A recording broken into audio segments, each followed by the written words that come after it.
I am so excited to be joined on my channel by fellow YouTuber, musician, and entrepreneur Terence Fisher, who's going to be answering all of our questions about making money as an artist.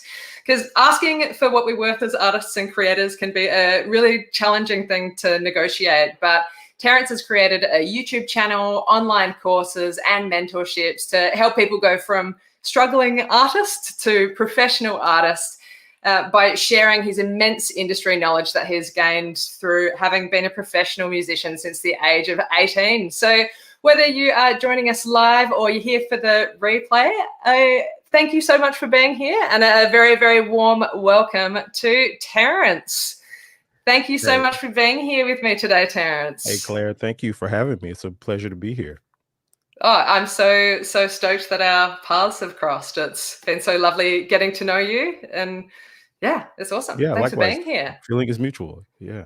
Oh, how beautiful. What a beautiful thing. And thank you so much to everyone who's tuning in. I would love to know where you're all watching from. I'm in Adelaide. And where are you, Terence? I am in the United States. I'm in Houston, Texas. That's amazing. It's so cool that through the power of this technology, we're able to all meet from, all over the world. Yeah, from different parts of the world. It's still amazing. Like you're in a different day. Like you're in the future from me. Like that's still amazing to me. I know, it's bizarre. It's bizarre that America is not ahead of Australia. It seems very, very strange to me. Check this out. That's snazzy life. My family's in Houston. Oh, that's awesome. That's awesome. How cool. What part of Houston? Yeah, what part of Houston is your family in? Are you from there? Are you originally from there? Yeah. We also have my wonderful wife, Nina McCann, who is watching from the dining room, I think. Hi, Nina. And Sara is here from Melbourne. Hello, Texas and Terence. Nice to meet you. Oh, my darling mother is in Strathalbyn, South Australia. How beautiful. Well, that's awesome. It's so nice to have so many of you here. And to just start us off, Terence, I would love it if you could fill us in on a little bit of your backstory. Like, how did you get started as a musician? Yeah, sure. So I actually became a musician really at a somewhat of an early age, around the age of 10 or 11. So I kind of grew up in what I would call the sort of birth period of the hip hop era. So I was around a lot of that, and I got really interested in that, and that's kind of what created the music bug for me. So I was like, oh man, this stuff is so cool. So I gotta, find a way to get involved in it. And then, from there, that kind of led me to wanting to play instruments. So my first instrument was the drums, and I picked up that's a lot of musicians these days start out on drums. It's like their first instrument. So to me, that's my first love. So I started out playing drums, and that was around the age of 11 or 12 or so. And from there I started playing the saxophone, actually the tenor saxophone. So all the way from 6th grade to 8th grade, I believe it was, I played saxophone in middle school for me. And from there it was a massive process of like this bug that just got me. Is like, I got to learn this stuff, I got to learn these instruments. So I was like, from there started learning the piano and the keyboard instruments and organ and all of those things, and did that all the way through high school. And I think toward the end of high school I picked up the guitar and the bass and, a couple of other instruments. And then from there, I went to college. Of course, the natural progression for me for that, for that was to go get a music degree. So went to university, got a music degree, and of course, learned several other instruments. And then during that time, I think toward the end of my first year of college, I got discovered by a professional jazz musician, a professional jazz artist. He heard me play, and it was, serendipitous, it's, so to speak. And we kind of linked up, and from there we joined forces, and I played with his band and toured with his band for about 10 years.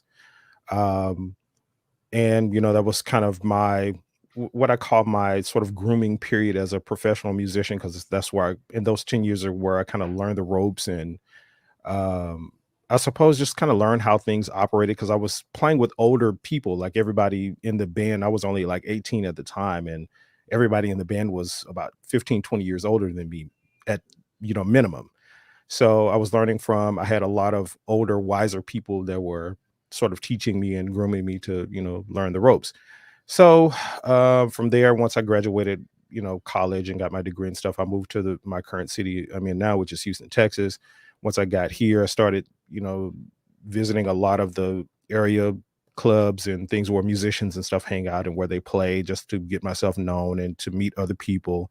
And, eventually those relationships led to me playing with, some of the bands and some of the musicians that I still play with to this day. And that was 17 years ago. So we're talking about almost 20 years ago. And I've, since then I've been able to establish, lots of relationships, start my own business with music and things like that. So that's kind of in a nutshell what my journey has been as a musician.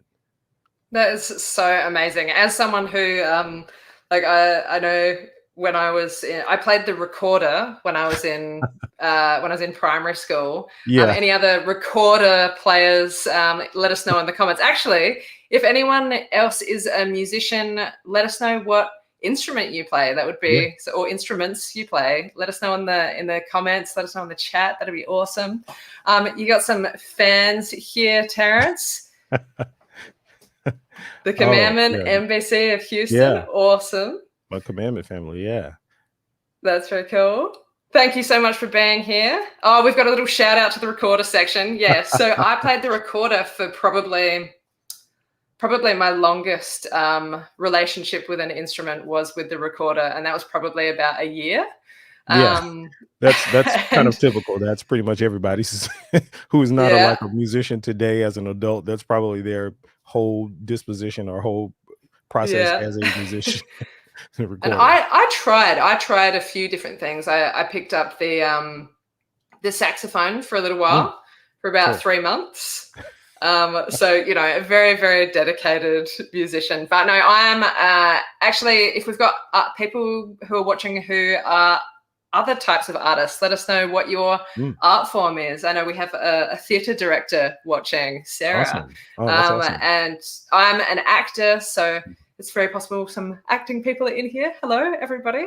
And my brother is, sorry, go. No, I was just going to say that, a lot of things that we'll talk about here today, apply to artists like this across the board. So musicians, actors, actresses, whatever your art is. I mean, a lot of the things that, especially that I learned and that I teach now on my YouTube channel are, universal as it pertains to artists in general. So I'm glad everybody's here. Yeah, that's one of the things that I was really struck by when I watched some of your videos when I first discovered your channel, which is amazing, and it's linked in the description. Go check it out. I was like watching this stuff that is absolutely about music, but it also was like, wow, this is so relevant to me as a performer, as an actor, but also as a content creator. Like the lessons, I think, are super universal, and that's really, really cool.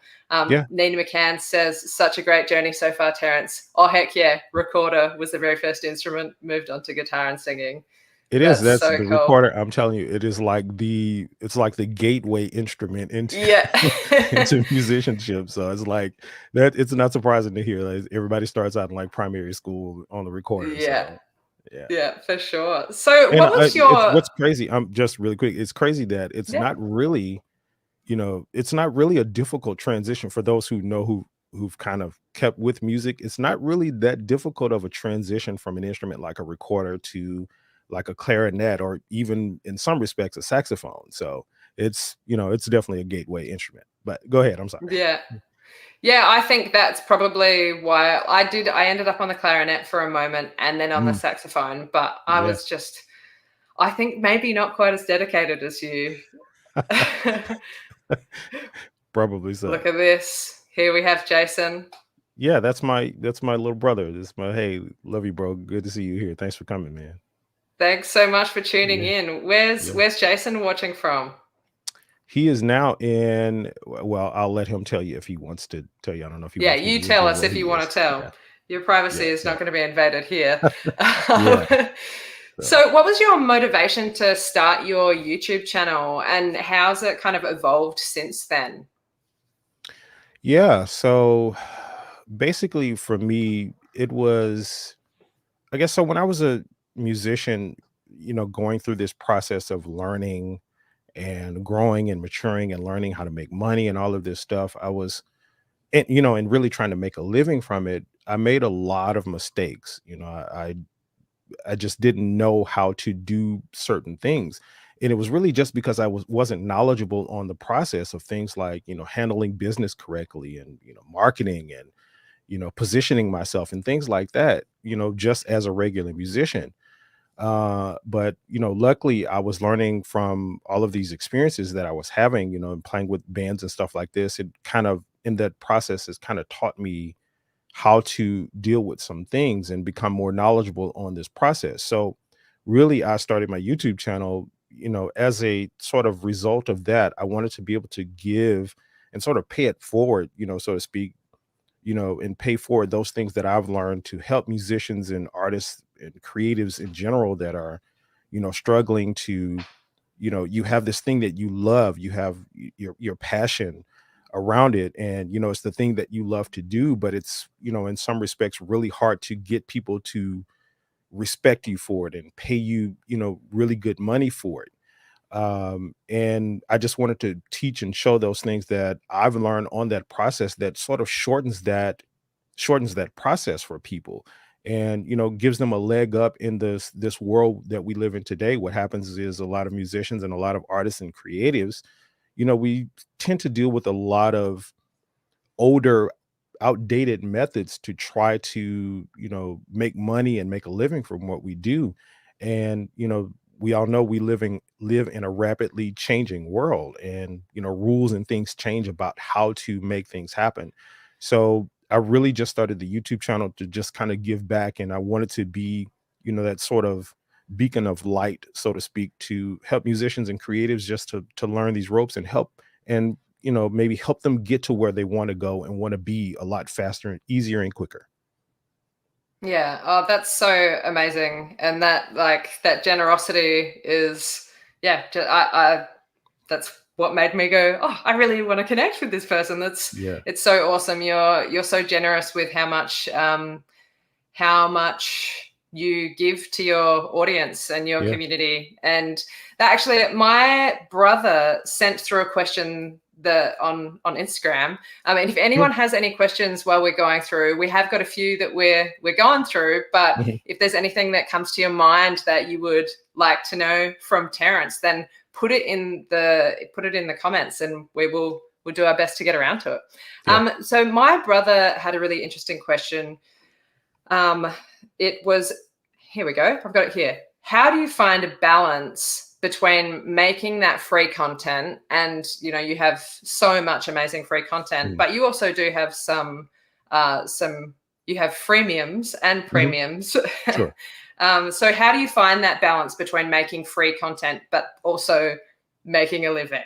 Yeah, that's a really good question, and it's a good question because it's a question that kind of stumped me at first for a while too. It's like, you have like, how do you give away things and then still make money? Like, it's it's almost counterintuitive. The way things work now, it's a really easy balance when you put it in perspective, about the way things work. So if you think about a relationship that you start with just between two people, Terrence and Claire, like, we start a relationship. What happens is, we have, as the relationship goes on, there's sort of this give and take that happens. I, if we were, I don't know, even just, in a romantic relationship or something like that, we would be providing value to each other in some way. Like, you would be having a good time with me, I would be having a good time with you, and that would establish the relationship. And then once that's established, then you can take things further. You can ask for, the things that go with, furthering a relationship, so to speak. And that principle sort of works the same way in business. So it's a it's a balance of, I give, I give, I give, I give, so you understand that what it is that I have to offer. So that now when I ask you, when I have an ask, when I say, "Hey, I have this product, I have this service. Can you purchase this? Can you buy this? Can you essentially give me your money for what it is that I'm offering you?" You already have a relationship with me and you understand me enough to just say, hey, yeah, I've already seen what you have to offer. I give you, I've seen all of your free stuff. You have very valuable content and all of this stuff. So it makes it an easy ask. So that balance Mm, between the two becomes a little bit less complicated and a less convoluted when you have that sort of thing. Now, it's going to be different for different people, and it's going to be niche dependent. It's dependent on what niche you're in and stuff like that. So it's going to be a lot of give and take with those types of things. But my general advice for anybody is to at least start by striking what I would call the 80-20 balance. Give 80%, ask 20%. It's really that simple. Always mm, give more than what you're asking for. When you position yourself like that, you never really have a problem with people giving you money. mm, It's sort of that the rule of reciprocity. So, by me giving you something, that makes you feel, almost obligated to give me something in return, in principle. So, I especially starting out, I would just recommend that whole 80-20. Just try to give 80% and give your best stuff away. Give it away. And the way that you can do that, and here's a secret for people that are, setting up businesses and stuff like that. You give away the how to. So you give away the process, but you sell the implementation, if that makes sense. So I mm, tell you that this is how to do something, and I show you that this is the path and this is the process. But what I sell you on and what I ask you for money on is to help you implement that. So I'm not mm, withholding the information from you. I'm giving you everything you need to know, but I can also be beneficial in helping you implement it. And that's going to be always the most valuable thing. It's like if you're into sports or if you're into working out or going to the gym and stuff like that, pretty much all of us nowadays we know how to do a push-up, we know how to do a sit-up, we know how to lift some weights. It's not really that difficult.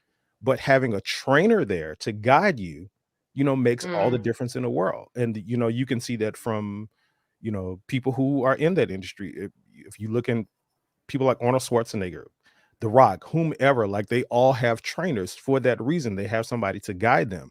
So essentially what you're giving away is the process, but you're selling yourself as the guide, as the person to help implement, if that makes sense. yeah, it makes so much Yeah. sense. It makes so much sense. And yeah, it goes across all things. I don't personally have much experience with a personal trainer, um, but yeah, it's like it's so interesting. I see there's a lot of fear around giving away, as you call it, the best stuff, because it's like, well, then what am Yeah, I it is. gonna It's have left? counterintuitive. I mean, it's Mm, really counterintuitive. It's like if you have something to sell. I mean, if you just traditional business mindset, if you open a restaurant and you're telling yourself like, I'm going to give away all of my best food, what is it that I'm going to have to sell? But the difference between that and what the era we're in now is we're in the information age, and information works differently.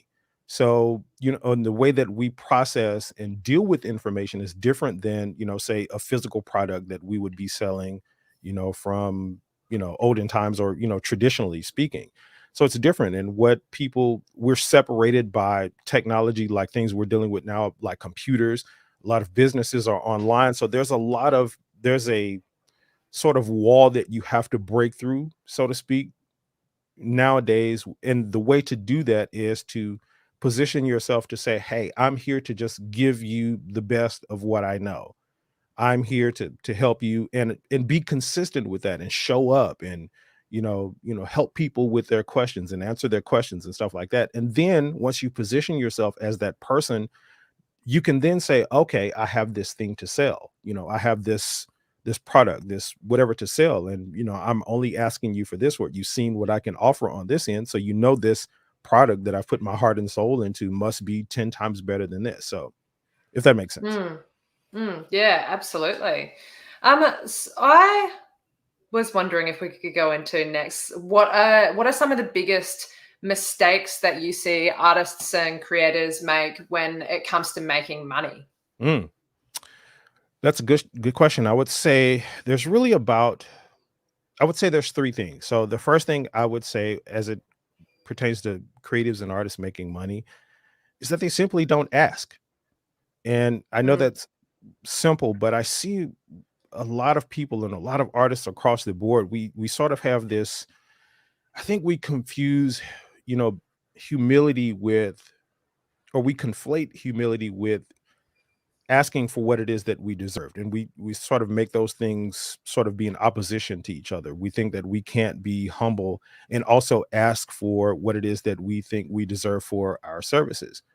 So I see that those two things sort of mix a lot of creatives and artists up, because a lot of us get into it. We want to, just want to help people. We want to play music. We want to, do whatever creative thing to just help people. And we go into it with that mindset. And then it's like, oh, so to ask for, this amount of money for this just doesn't seem like it's right or something like that. But there's really this, the problem with that is there's a, what's called, a price value proposition. And what that means is, and I'll give you an example of this. So if you have two products, say an Apple product, iPhone, MacBook Pro, iMac, whatever the case is, it's a computer. It's really the same as Microsoft products, a Microsoft tablet, Samsung tablet, computer. All of these products are the same, but Apple charges more for their products. Now, so you have the two products that are essentially just the same. They do 99%, pretty much 100% of the exact same things. And you have one that charges more. And now think about how we view Apple products in our society versus Samsung products or Microsoft products. We see them as more valuable. Like we take a MacBook, and most of us would prefer just on name to have a MacBook just because of the name of it. Now, I mean, that's, of course, that's subjective. But generally speaking, I mean, most of us see that. So the price, and one of the reasons that we see it that way is because Apple has positioned themselves to charge more money. So we see their products as more valuable. So Mm, what happens is when we don't ask for what it is that we deserve, we kind of automatically default ourselves to that lower position. You know what I mean? It's like, you know, a person who charges, I don't know if you bake cakes or if you, whatever it is that you create, if you make baskets and sell them or whatever the case may be, you have two people that do the same thing, and one person charges, $2,000 to, I don't know, make a basket, and the other person charges $50. We, in our minds, we see that as one is more valuable than the other. That's just the way we look at things, right? So mm, that's one of the problems, and we can get deeper into that. But that's one of the problems that I see a lot of musicians and creatives have with, you know, trying to make money as an artist. They simply don't ask. Now, another thing I would say is that we don't position ourselves as a business. That's a one of the yeah. biggest aha moments that I've learned in this Mm, entire process is that businesses make money. It's not the individual person, it's the business, right? So you take mm, any business. So you take Jeff Bezos. Jeff Bezos is rich not because of Jeff Bezos. He's rich because of Amazon, because of the business he created. Same thing with mm, Elon Musk. He's rich and wealthy because of Tesla. The business is what makes the money, right? So, and the thing to get there is that we have to position ourselves with business principles in order to succeed in this arena, in order to set up, you know, wealth coming in for us. And that's one of the big things that I don't see a lot of creatives do. We just the typical, oh, hey, give me a couple $100 or what, however much for this service, and that's pretty much as far as it mm, goes. And we don't set ourselves up as a sort of an authentic business. And the third thing I would say is that one of the problems that I see is that this is something that kind of spoke to already, but we don't really get help. We don't seek others that have gone before us and sort of treaded this path, and learn the ropes, learn what to do and what not to do. We don't seek those people out and get insight, the valuable and the extremely valuable insight that they have, that could help shorten this process and make it less mm, difficult, and make us get to that wealth and that sort of goal that we want to get to faster. So I would say those are three things yeah. that I would say that a lot of creatives and musicians and artists and all of us in that creative space have when it comes Mm. to making money. And we're living in this world now where we have so much access to those mentors and role Yes. models. Like we have instant access to them on, YouTube, on Yes. all books Absolutely. everywhere, like online courses.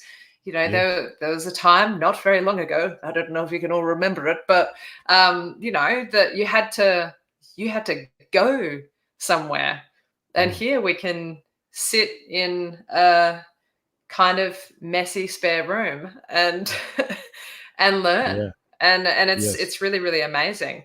Do you have any specific mentors or channels or resources that you personally go to for inspiration for your YouTube channel and your business as a musician? Yeah, absolutely. One that you would know is, Sean Cannell and the Think Media team. Their channel and their Yeah. business has been really huge in influencing me and just, encouraging me in that process of how to do YouTube, how to Mm, set up a business as it pertains to, the modern era with video, with just online things in general. I mean, they've been a really really huge resource, and for anybody watching that is not familiar with them, I would definitely recommend looking them up on YouTube. It's Think Media, so Think Media, Media. They are sort of the go-to go-to people for everything, social media, YouTube, and all of that kind of stuff. But they've been a big help. But also, I mean, I tend to be an absorber of just a lot of information in general. I mean, I watch channels, channels like Mr. Beast channel. I mean, everybody knows Mr. Beast, a popular YouTuber, one of the hugest YouTubers ever. And people like MKBHD, the tech channel, the guy that does the tech reviews. I watch their stuff. They have very huge followings on the channels, and I watch their stuff to just kind of suss out, the things that they're doing and what's leading them to their success, and I basically just try to mimic them. But mm, along with that, as far as mentors and stuff, I have, like I mentioned at the beginning, that I was the band I was playing with when I first started playing, when I was playing with them for about 10 years and touring. The person that was over that band, his name is Mr. Dorsey Summerfield Jr. He is still today one of my biggest mentors. I mean, I learned so much from him, and I kind of see him as just a person who's been through all of this. As I just spoke to, not getting help, I'd be kind of hypocritical if I didn't do that myself. So I mean, he's a person that I talk to a lot, and we just kind of talk about the business, and I pick his brain on stuff and about how things work. So yeah, I would say that those are yeah. the the biggest areas that I have mentors and channels and stuff that I watch for that. Yeah, awesome. Um, I want to jump back in time Sure. to a question that you may have recalled I didn't answer. I don't know. Uh-huh. Didn't ask Sure. is what I mean.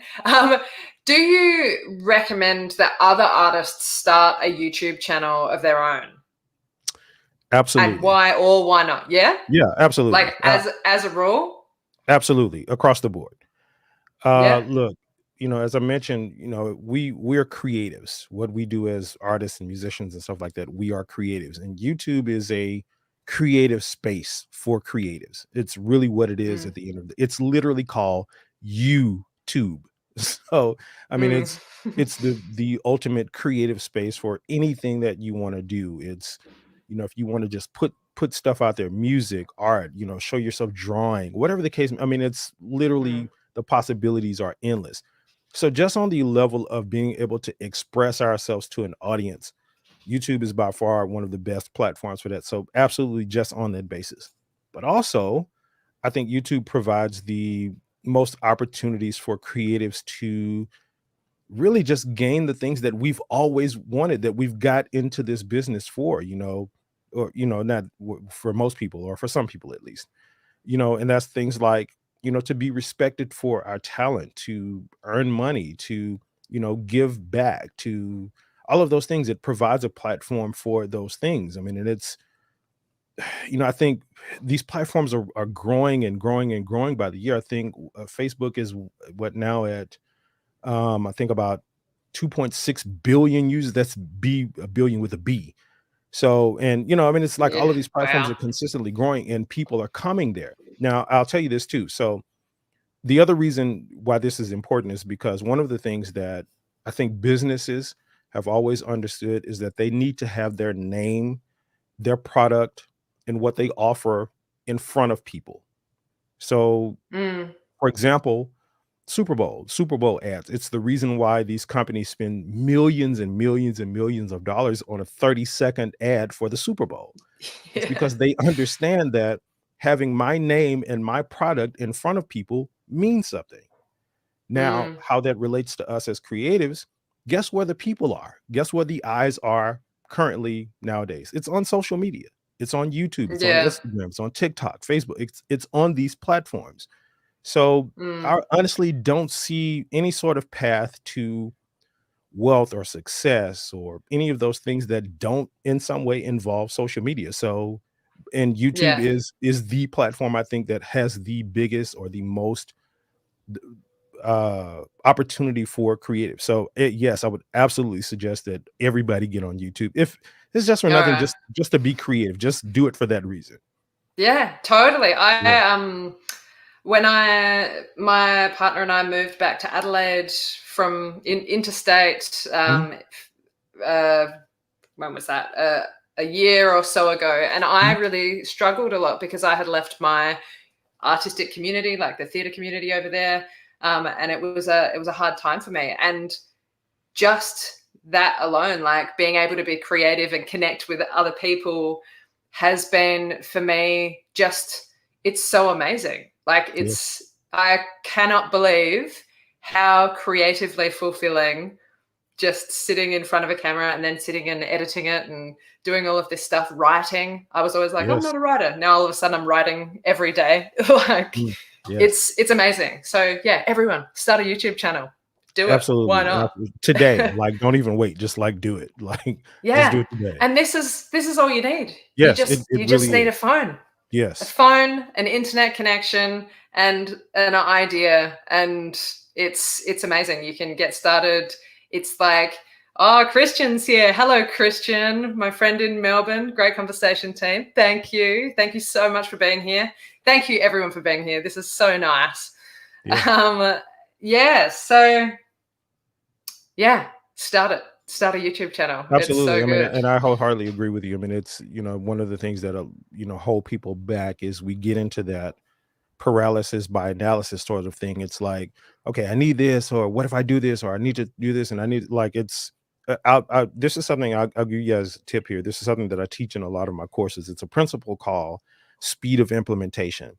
And what this principle says is that, and we all know this to be true. Basically, when you get an idea about something, there's a half-life for that idea. So when you get an idea about, oh, I should do this, or I should talk about this, or I should do this thing, or I should go here, whatever the idea is, when you first have that idea, there's a lot of excitement about it in your mind and your body, and you think, oh, this is a great idea. But the longer you wait, the more that excitement goes down. And that makes it Mm, less likely that you're going to be able to, that you're going to do that thing that you wanted to do. So yeah. speed of implementation is important. When you get Mm, that idea, it's important to capitalize on it, like during those moments where you're excited about it, where you're not overthinking and you're not, just putting all of this, paralysis of yeah. analysis kind of thing into it. Like it's really important to, Yeah. so like if you're inspired, if you're listening to this and you're inspired to do something, to start something, literally pick, I'm not kidding, all you she said it, it's this is all you need. Pick up your phone, start recording some videos. You can even upload it later. Just start the process. Just the speed of Yeah. implementation is so important. So that's what I Yeah. recommend everybody do. And if you're worried about it being, feeling like it has to be perfect before you get started, like go and watch my recent Instagram live, because that was my very first time doing that, and I was like, It's not. I shouldn't say it's terrible. It was great that I did it. It was great that Yeah, I did yeah, it, perfection and is the creativity killer. It really is. yeah, It keeps you from yeah, being creative. You start thinking like, I mean, and all of us deal with it to, whatever extent we deal with it, but it really is paralyzing. We go through these processes of, oh, I need to look right. I need to, we go through so much. Like it's, my lighting isn't right, or I don't sound right. I didn't say this word right. I yeah, have too many ums and uhs, and like it's, nobody cares about it. Like literally, just just just yeah, start. I'm telling you, it's more important that you start that process and then you correct it over to whatever you need to correct over time. Is another thing that I teach as far as analogy. It's like what happens is when you're on this path When you start anything, if you imagine like this big, huge cornfield and you drive your car through it, when you first approach that cornfield, you can't really see anything. You can't see where you're going. But what happens is as you drive through it, it starts to lay down and that path starts to become more and more clear to you. And the more you drive it and the more you go through that, it's like, now I see where I'm going. I see how this works. I see that process. So you can't fear the process. That's really the thing to get out of this. Mm. Yeah, Yeah. absolutely. Who first taught you about valuing yourself as an artist, and what was it that they taught you? Sure. So for me, I would say it's not really a who, it was more so the experience that I spoke of. So, Mm, I really just I got really tired of putting in the time to hone my skills and my talent and my craft and, become better and try to offer more value to people and all of this kind of stuff. And then consistently be underpaid, overlooked, not respected, and all of those things. I just simply got tired of those sort of things. And what I found out was that it wasn't really the fault of other people. It was kind of me. Like what happened was I was allowing those things to happen, mm, by not speaking up for myself. So mm, when I would do some sort of gig or work or whatever the case may be, someone would short me of my money, and then it would be like, "Oh, I don't want to be confrontational. I don't want to be, I don't want to get into it, and I don't want to burn bridges or anything like this." So I would just let it slide. But what would happen was that that type of behavior was teaching people how to treat me. mm, So it was a principle that I learned, and what the thing to get from there for me is that the value came from me learning to value myself is understanding that it's a principle that people don't pay you what you're worth. They don't pay you what your value is. They really pay you what you ask for and what you demand. That's really the mm, principle. I mean, the nobody's ever going to see you the way that you see yourself. Nobody's going to be in your bedroom when you're, working on your artistic craft and when you're putting in all of these hours. They simply just they don't care about that kind of stuff. So mm, it, you really can't blame them for not valuing you in the same way that you value yourself, but you just have to be willing to show them. So that's just a principle that experience taught me. Like if I was going to, you know be anything and, want more and ask for more, I was gonna really just have to do that, ask for more and demand what I thought I was worth. So I think that was the thing. It wasn't really necessarily a who. Of course I was around people who kind of practiced those same sort of principles as I was coming up. But for me, it was the thing that was the sort of, straw that broke the camel's back, so to speak, was, uh, just that experience of just getting really sick and tired of just being overlooked and underpaid and all of those things. So that's what taught me to value myself. yeah, that's so awesome. Wait, I Yeah. had a question just come through that's Mhm. very interesting from Sarah Vickery. If you were thinking of starting a YouTube channel where you interview, discuss yours or their art form with other artists, how do you negotiate those conversations for pay? Is it an in kind or a fee? So yeah, I don't even think that's anything you need to worry about if you're just starting. Like Mm, when you're just starting, I tell people all the time is, I keep giving these analogies about going to the gym and all of that kind of stuff. You really, if you're into sports, it's any type of analogy you can think of.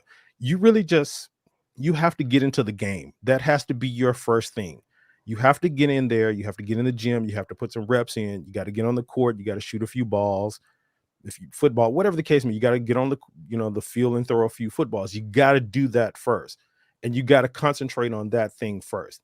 So worrying about negotiating and splitting pay and stuff like that when you haven't even gotten the game yet, it's kind of like you kind of just need to get in the game first. So that's what I would recommend. And that it's not to say that that's not an important thing that you're asking about, Sarah. It really is important. But that's something again mm, that, in that analogy that I gave, as you're driving through, as you're going through that process, those are things that you will learn and you will figure out on that process. Because it's going to be a little bit different for everybody. There is no like one way that every time you negotiate, do it like this. It's going to be different things for different people and, different niches and all of that kind of stuff. So what will work for you, you will learn during that process. So if you're just starting out, your question is about starting a YouTube channel on this subject. Just do it. Don't even worry about all of that right now. That's one of those things that's kind of, that will come down the Mm. line. Just start.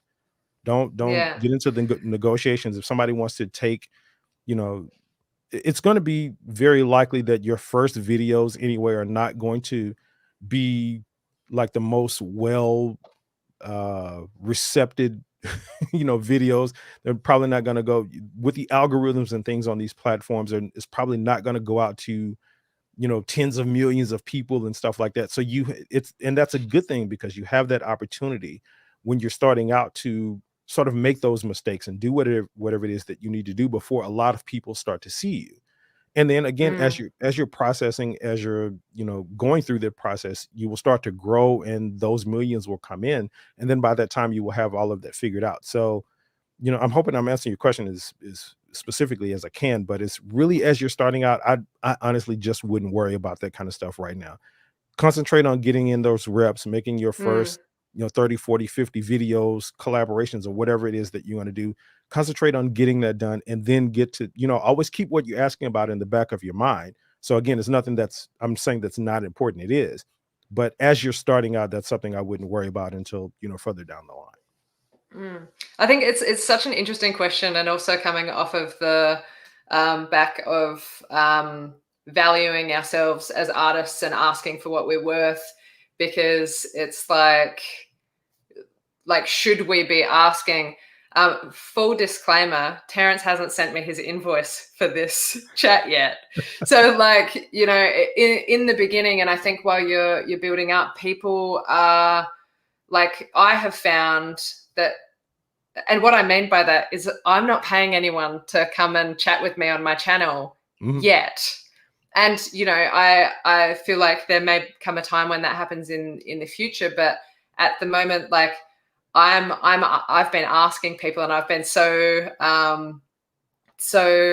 fortunate, and I feel very just so grateful that people have been willing to come on my channel and share Mm. their wisdom. So I mean, which is a very interesting thing, because it's like, well, people should be paid what they're worth. Sure. Yet I've been making videos on YouTube for a year, and where's my money at? But it's like, it's a really interesting thing with YouTube, because it's not like I sold these tickets to this show, and I know Sarah's in the theatre world, so it's like, when tickets are being sold to a show, like, if you had all paid to be here, I would be paying you, Terence, I promise. But like, it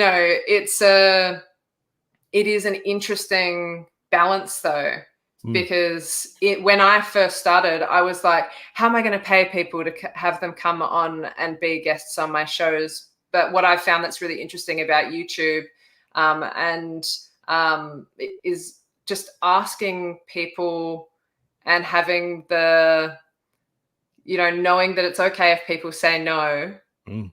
but not being afraid to ask, and knowing that they will say no, or you will simply be ignored if Yes. they don't want to. Yes. But like, in what way can it be a mutually beneficial thing? Because you certainly don't want to just be using people, I guess. Yeah, Sure. I'm so interested by this question and this conversation. Yeah, Um, a lot of times I think one good way to think of it is like, we kind of, in a lot of ways, I know it's counterintuitive, and we're talking about earning money and all of that kind of stuff, but there is a part of it that you kind of have to almost, there's a it's not a direct path to that all the time. There's a way around you get to it. And that process involves things like this. It involves showing up, for me when I first moved to this city, it involved showing up and going to open mics where I wasn't getting paid. Although I still had spent all of this time learning and honing my craft, it's this process that I had to go through where I've built relationships and stuff like this. And then I got to the point to where I've added those type of things to myself, and added that type of value to myself, where I was able to be more confident in what I was asking for. So it's not necessarily mm, all of the time it's just direct path of do this, earn money. I mean, it's not it's this kind of path like this that you kind of have to go through to, get to this end. It's not always just a straight shot. So And when you think about it, I guess it's sort of like when we think about trust. Trust is something that's earned, and it's earned over time. So it's like it's the same thing with money. And the way that you earn trust is you consistently do these behaviors, you consistently do particular things, and then it results in trust. So the same thing with Mm, making money as an artist, whatever it is, it's like you do these things, you do this process, you meet people, you establish relationships, you start a business, and there's all of these things that sort of, that become amalgamation of what's going to become you as a business and in with you making money. So I mean, it's a kind of a difficult thing to think about when you're thinking about it in those terms. And I know we kind of want to simplify it a lot. There's a lot of simplicity to it. It's not necessarily convoluted, but there's sort of this ocean kind of thing that you kind of have to travel, that you have to go down that path that will end in this, sort of thing that we call success or money or whatever the case may be. I'm trying to take my mind back to when I did first get started, and I mean, I started when was it, a year ago, and I was absolutely mortified at the idea of asking anyone to do anything for me for free, because as an actor I've been plenty taken advantage of, I think, in Sure. that regard, Yeah. like being asked Yeah. to do things for free, and I was like, oh, I don't want to do that to anyone. But there's this really interesting opportunity that happens with YouTube where it's so much more of a collaboration. Yes. So I would maybe, like, for some really actionable advice, Hmm. um, like maybe you could find other YouTubers, like other people who are on YouTube who are wanting to do something similar to what you're trying to do. Like, Terence is trying to help people make money as musicians, and I'm trying to help people build YouTube channels. Hmm. And like, so our motivations are kind of, I think, They're similarly aligned. Yeah. aligned. Hmm. So finding people that you have that kind of natural connection with, like maybe they could be artists that in the beginning you could focus on, people who want to build a YouTube following perhaps of their own, Yeah. is an interesting path to go down. We Have you got time for? I'm realizing we're at 47 minutes already, Terence. Yeah. I'm How okay. are you I'm going for good on time? mine. So Yeah, yeah. right. Yeah. We've got some more cool questions in here. Mhm. Um, you say get in the game. What exactly does that process look like? How do you start beyond just creating the channel? And what was your process when you first started? So the process of getting in the game is putting on your shorts, your workout clothes, going to the gym, picking up some weights, picking up the basketball, shooting it, getting on the field, throwing the football, getting on YouTube, get on in your home, shoot the video on your phone.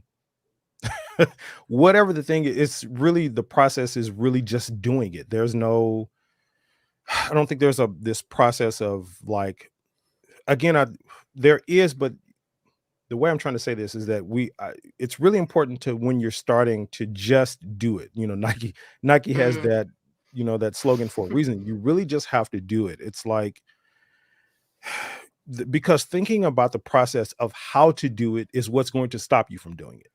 You see what I mean? It's mm, like you thinking about like, how am I going to make this happen? What am I going to talk about? Who's going to give me money? Who am I going to collaborate with? Who's going to do this? So, and you get all of these thoughts in your head, and you become again, that's that paralysis by analysis start. It starts to set in. You're like, oh, this is just overwhelming, and I can't do this. You just start. Like, is there's really I can't give you like the process of starting. Like it's starting is really just starting. It's the action itself. So you just start. Uh, so how do you start beyond creating, the channel? There are with that said, there are some things that you can do as far as preparing. So one of the things that, I know Sarah and both I have learned about YouTube is, doing some research, just going on YouTube itself and trying to understand what it is that people are looking for, what kind of questions that they're asking, the type of knowledge or information that they want to know, how they want to be entertained, whatever the case may be. So there's a little bit of research that you can put in, before you do that. That way you don't necessarily have to go into it completely blind. I'm not necessarily suggesting that. So you can do some back end work where you have some sort of knowledge of like, okay, I've seen a lot of questions about this thing, or I see a lot of people doing entertainment this way, or doing this sort of thing this way. So maybe this is will give me an idea how to do it. So let me try it. And what I always advise is you think of everything, especially when first starting out, you just think of everything as a test. So that way you're not married to anything. You test stuff. So you get an Mm, idea, you test it, you put that video on YouTube and test it, see what it does. Then you gain feedback from it. You say, oh, that didn't work well, or that worked really well. Let me repeat that. If it didn't work well, mm, okay, let me test another idea. And it's that process of testing and testing and testing where you get to this final thing of like, okay, now I see what works, I see how this thing works, I see the path.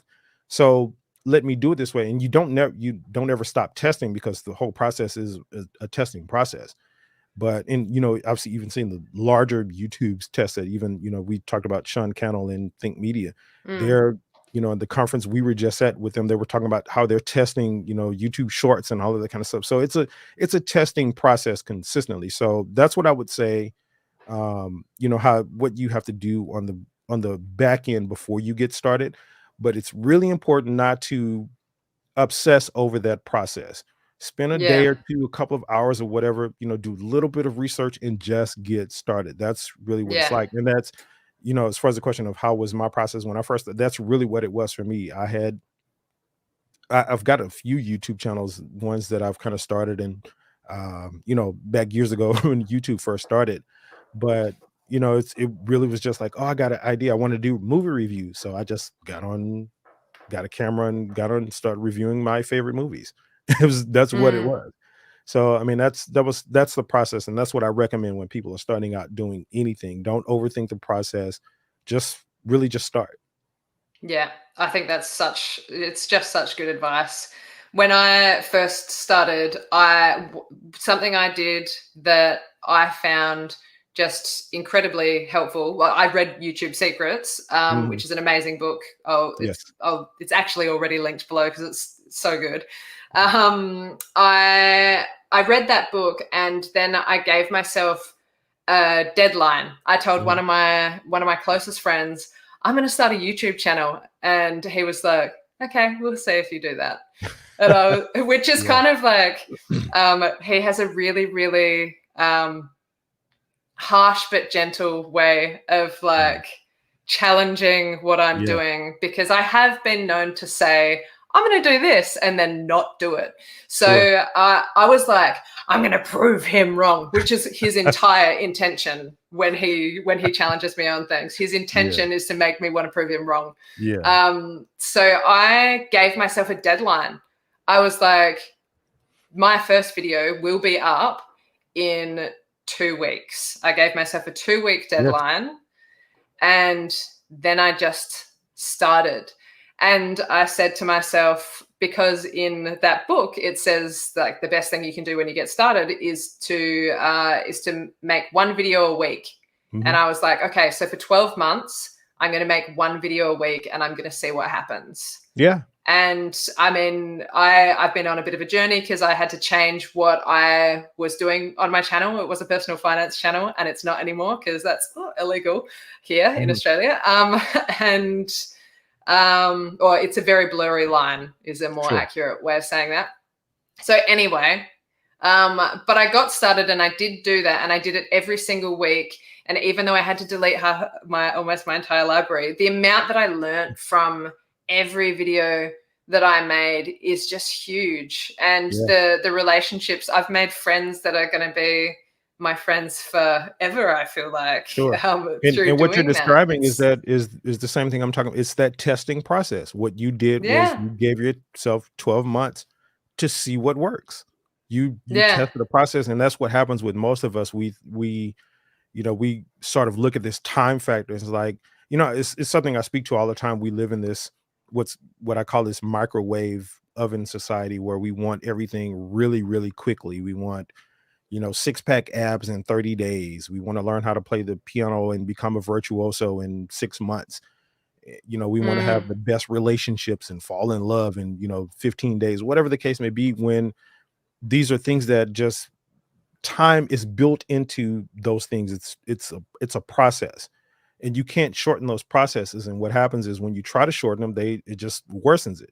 So I think what you did was really, really well founded. You give yourself a deadline, you give yourself a goal, and you say, I'm going to do this thing, for this amount of time. I'm going to give it the amount of time that, you know, is reasonably, I guess, considerable for the thing that you're trying to do.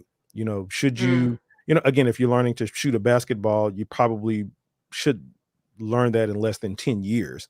So, I mean, but it's going to be subjective for everybody, but you have to give yourself that time. You don't get out of this 30-day, mm, 14-day, 7-day, 2 minutes per day sort of mindset. And, give yourself that time. Give yourself that time to mess up, to fail, and say, oh, didn't get that right, but I learned something. Now let me go back and redo it. What we learned from, the Think Media team is, what you basically concentrated on is getting 1% better every time.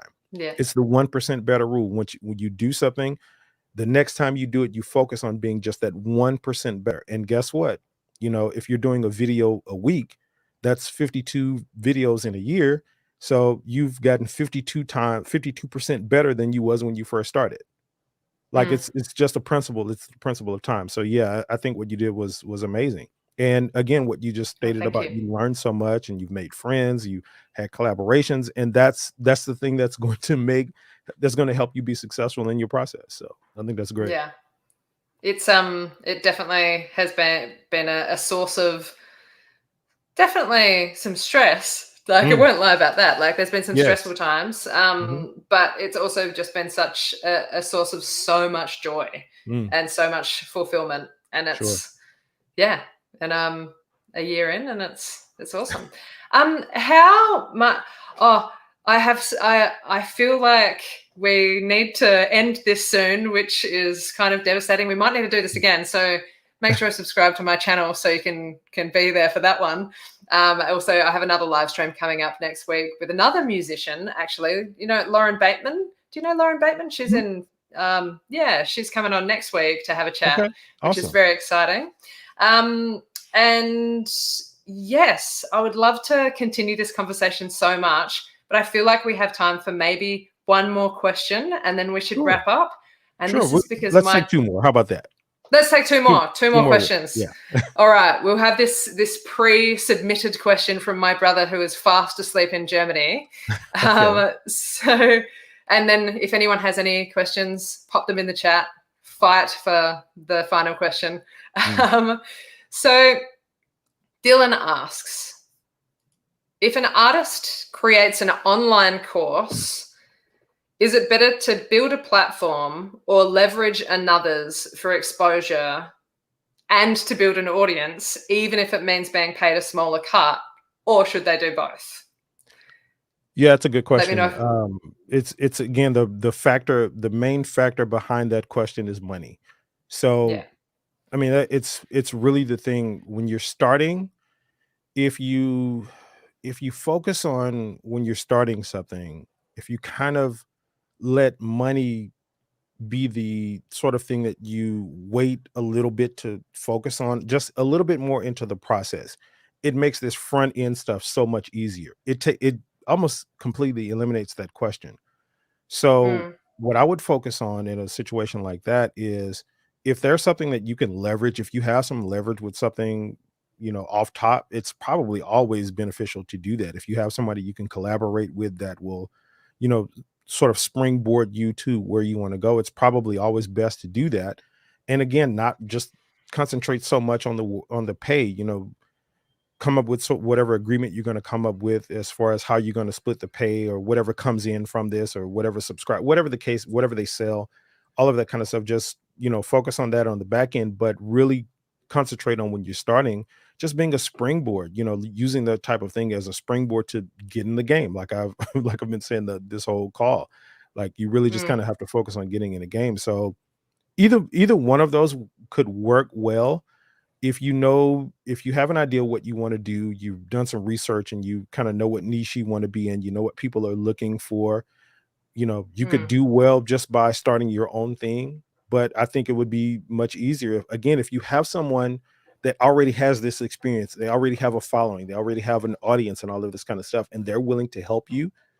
It's probably going to be the case that they will get the bigger cut of whatever's going to come in anyway, just because they're the person with that sort of following.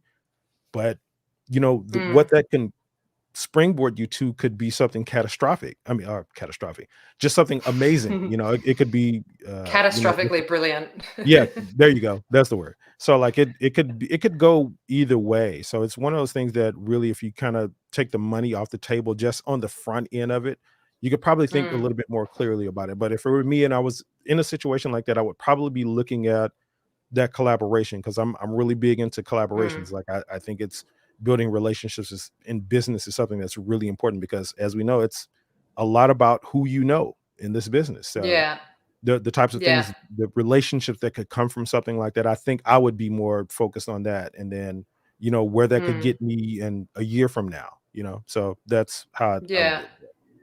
Because Dylan has like a pretty significant following on Instagram already, and he's Mm, just started his YouTube channel back in. Oh, he started being very active on his YouTube channel back in January, okay. and he does do a lot of collaborations, and he does do so much stuff. So I think, yeah, it's interesting, because I'm like, he should be a squillionaire, because he really is a brilliant artist, and he does do so much. That's cool.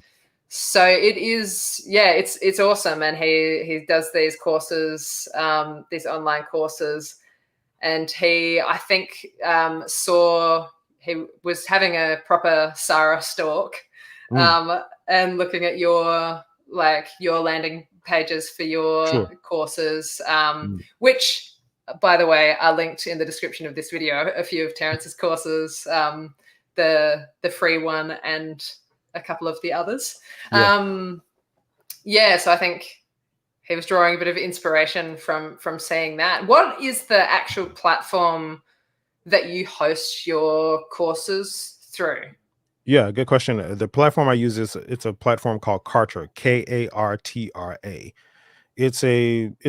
It's sort of like the other bigger platforms. It's an all-in-one thing where it has an email autoresponder. You can host your membership courses on there. It has pretty much everything that you would need to host an online business all in one platform. Mm, So, and the reason I recommend anybody that's getting into online businesses and you're looking for a platform to start with, a all-in-one platform, because all of these elements can come separately too. You can have a separate platform for like your email autoresponder, another one for memberships and stuff like that. But what happens is, if you ever get to the point to where you need to change those and change over to something else, it's really, really difficult to, you know, get email addresses, like say from a MailChimp or a Constant Contact or something like that, and switch those over to a platform without losing a lot of them, because there's a lot of yeah, technology between those types of things. So I always recommend just putting everything on a single platform, and that way it's always in that one place.